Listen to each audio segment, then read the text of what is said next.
Okay, so we're going to deal with two key theories. So one way to think about ethics, we're going to deal with these two theories of utilitarianism and Kantian ethics. Well, actually his name was Kant, he was German, but I'm going to go with Kant just for obvious reasons. So what we're going to deal with is Kantian ethics and utilitarianism, but they sit within a framework, right? So if you're going to go very broadly, there are three ways of thinking about ethics at the individual or personal level. Consequentialist ethics focuses on the outcome, right? So you judge an act as being ethical based upon whether the outcome is ethical or not. Right? There's some criteria based on outcome.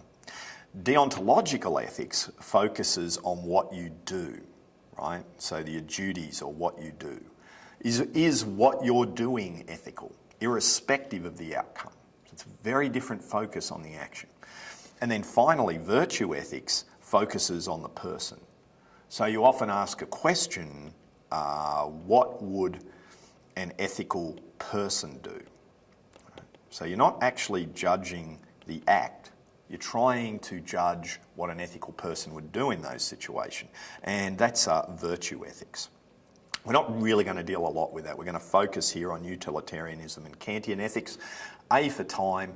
B, also, we're dealing with governance, we're dealing more with an institutional approach rather than an individual level virtue approach. Okay, so consequentialist ethics, let's deal with that kind of first. The most base level consequentialist ethical approach is ethical egoism. Ethical egoism said you should do what's best for you. That's the ethical thing to do. Okay, so there's some argument about whether that's even ethics, because ethics should be about your impact on others, and that kind of ignores it, but it gives us some way of judging what's ethical or not. And I won't go into the details behind that. Ayn Rand, those kind of people that's what they believe is ethical. I really want to stress this. People who follow ethical egoism believe it is unethical for you to do anything that you don't want to do, right? That doesn't benefit you. Right? That's their definition of ethics. And this can be quite difficult to sometimes just get the handle on, that the answer to these frameworks is what is ethical by definition, rather than what you think it actually is. Perhaps where we get into more well-accepted approaches around ethics is around something like utilitarianism. So there's lots of big words in ethics, isn't there? But there are some reasons behind it, right? So utilitarianism comes from the idea in economics. You'll remember that you dealt with utility and utility curves. So that deals with this idea of happiness or good or benefit, right? So something has utility for you. And Mill and Bentham were some key thinkers around utilitarianism. They use the word happiness, but they're really talking about utility. So got to be a little bit careful. I'm going to use happiness because it gives us a sense of benefit and well-being. As opposed to ethical egoism, with utilitarianism, you judge an act as ethical if the overall net benefit of the act is positive. So overall utility for society goes up, then that's what's ethical. If the overall utility goes down, it's not ethical. Okay. So the aim here is to get an outcome with the most aggregate pleasure for society. Okay, so I really want to emphasise too that this isn't the same as the most pleasure for the most people. Right? It's not about the most people. So if you had 100 people who go +1 under decision A, yep, and under decision B, the 99 people get 0 and one person gets 101, then you should do decision B. Right? It's not about utility for the most people, it's about the most utility. And the utility is 101 versus utility of 100. The ethical thing to do is to do decision B, where one person gets 101 units of utility. So if we're going to use this kind of decision framework, there's about 5 key steps that you need to do. First, you've got to work out who's affected. So we identify those stakeholders. Then we look at what actually happens to them under the different decision criteria that we're set out. So what are the consequences under option A, B, or A, B, C, whatever decisions we have? So what are the consequences for them? So you're going to look at the harm and benefit about doing something or doing nothing. That's mostly that's how you look at it. Then you measure, okay, this is really important, you need to measure the pleasure and or pain of each option. Okay, so take a stakeholding group, customers, what's the pleasure of pain of doing A, the pleasure or pain of doing B. Then you add it all up.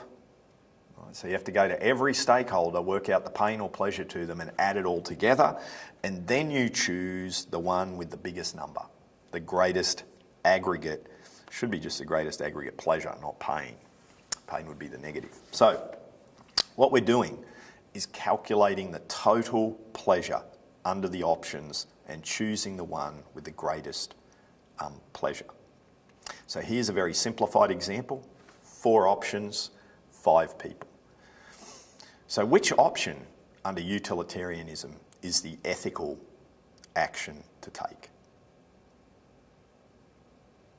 We can only do that when we add it up, right? So option 1, 5 units of utility.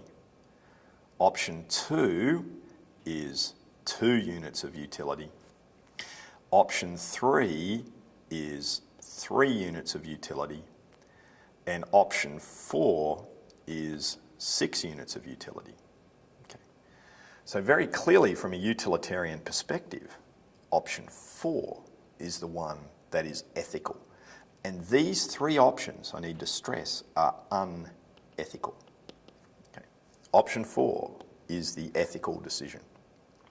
Notice in this, the ethical decision makes 4 people worse off and 1 person better off.